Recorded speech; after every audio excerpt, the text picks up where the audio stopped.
everyone. Hi, welcome back to my channel. I'm Shelly, and today I am going to be telling you about all of the books that I acquired in November. Now, if you are not new to my channel, then you might know that I was doing No Buy November, and it is done. I did win it in that, I did not buy anything for myself in November, and yet I still acquired a pile of books. And we're going to get into that in the meat of the video. So hi, if you like books and reading, then hi, I'm Shelly and I love that too. And I would really encourage you to subscribe and stick around. All right, so let's just go ahead and get into the meat of the video. I'm like, how do I start the meat of the video? I guess I just start. So here's what happened. As November was approaching, I was realizing that I have a lot of books and I would like to take a break from purchasing books. And so that's basically what I did. I came up with a plan not to buy anything for myself in November, and I won. I did that. I followed through with the plan. And interestingly, I had a lot of books come to me during the month, and so I wanted to share them with you. The first 3 books are picture books, and they are from my father-in-law, who loves to send advent calendars to my children. They have this mini chocolate advent calendar from Trader Joe's, and he also loves to send us Christmas books.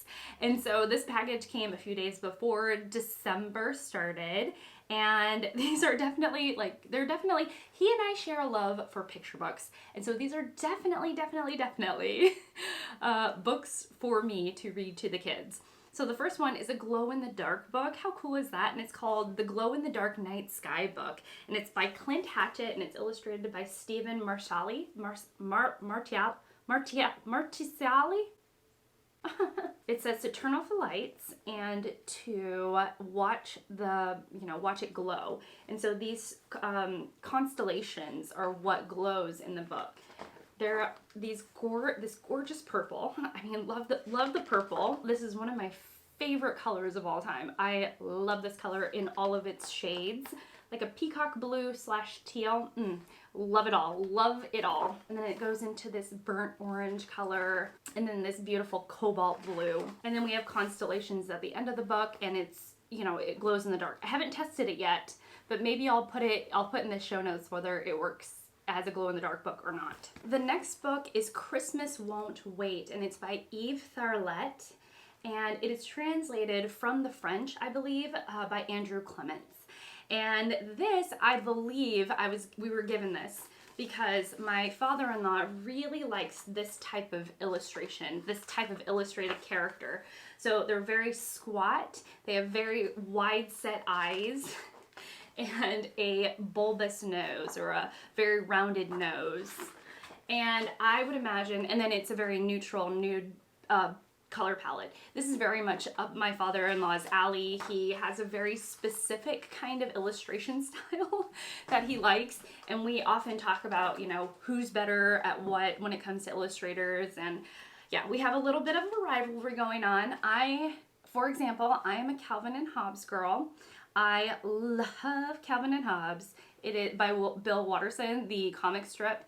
And then he is more of a Charlie Brown, Howard Schultz kind of guy. And we're always disagreeing on which one is better. Tell me, if you side with me, then tell me in the comments down below who is better, Bill Watterson or Howard Schultz.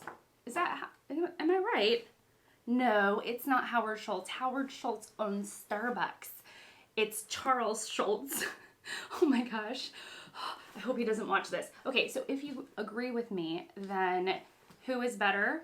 Bill Watterson or Charles Schultz? So anyways, so this is a looks like a very cute book. I haven't read it through yet, but I'm sure that I will.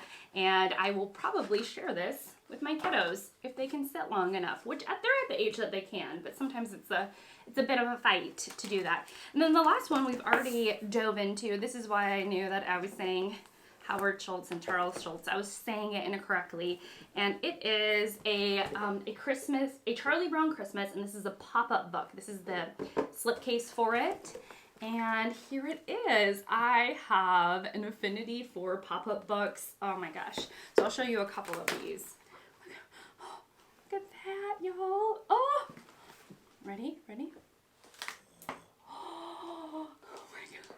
Oh man, I know one can make their own pop-up books, but I've never figured out how, and I've never taken the time to do so, but I really ought to, because I have a love for pop-up books. I just think they're so magical.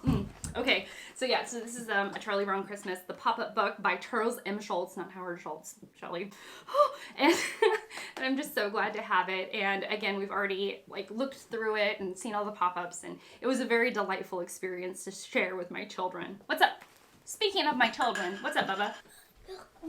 All right, the next set of books, I would love to hear your feedback, because these are borrowed books. I was given them and it was very clear, or it was given to Ted, but you know how it's like the friend gave something to Ted, but it was really for me, and the friend made it very clear to Ted, my husband, that the books needed to get back to the friend. These are not gifts. These are, I'm letting you borrow them and read them and enjoy them, and then we'll discuss it later, but I want my books back kind of moment.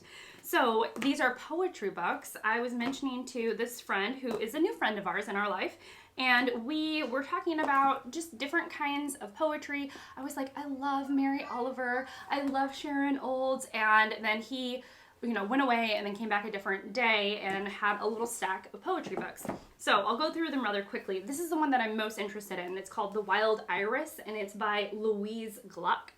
Now, I think I've heard of Louise Gluck, but I don't know anything about this poet. Please tell me, is this good? Let me know, please. Let me know.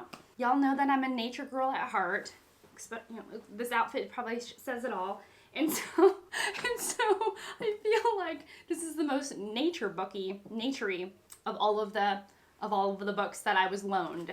Okay, the next one is Calling a Wolf, and it's by Kaveh Akbar. Sorry, Kaveh Akbar. I can say that. I just didn't practice it. And I know nothing of this poet, but I like the cover. I think the cover looks cool. Maybe I should just dive in and see if I like it. All right, the next book is The Forest by Susan Stewart. Again, I don't know anything about this poet, but I like the forest, the title. I feel like maybe she'll talk about nature, which is a-okay with me. And then the last book, I was initially like, no, I'm not going to be reading this, and I'll tell you about it in just a moment. But it's Frank Sonnets by Diane Seuss, because the friend was saying that Diane Seuss is an actual person who has mental instability, and so I was like, I don't know if I want to be in the mind of a mentally unstable person. However, I was just reading the back right now, and I was like, oh, she was a finalist for the National Book Critics Circle Award, not that I know anything about that award, and she was a finalist for the Pulitzer. So maybe I'm more interested in this than I think. I don't know, and I love when people make notes in this, especially people that I know, and I feel like I have an insight into their soul. Okay, I know I'm not alone in this. Okay, final book. The Persisted Raisons. Why am I trying to pronounce words that I don't know how to say? The Persisted Raisons. The Persisted Raisons. I'm not gonna try. The Creme de la Creme. I'm gonna go with another.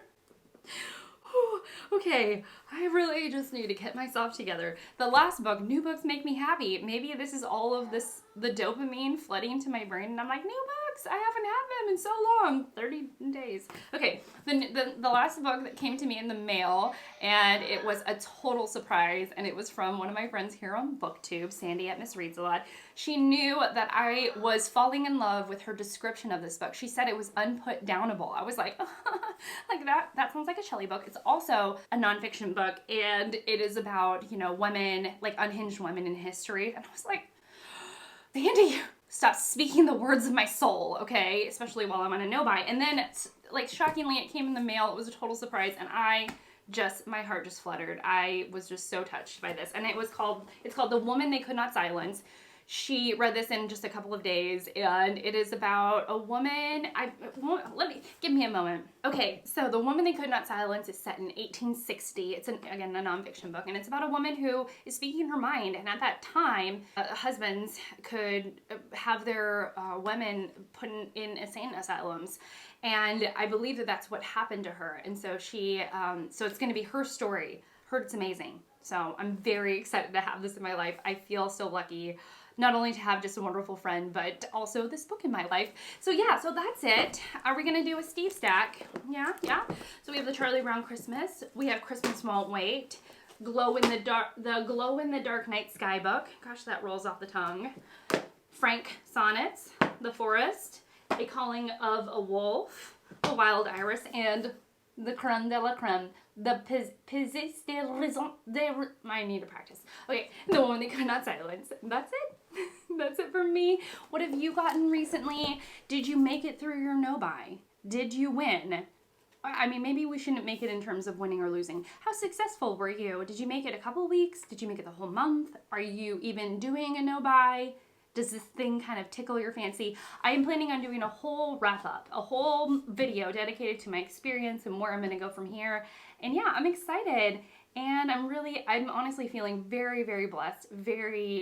My heart is just so full of gratitude for having incredible people in my life that loan me poetry books, that give me picture books, that send me wonderful nonfiction books after expressing a desire for them. I'm just so beyond lucky and blessed in my life, and I'm just so glad I can share it with you all. So anyways, that's it from me. Thank you so much for watching. Thank you so much for being here, and I will see you all in the next one. Bye, guys.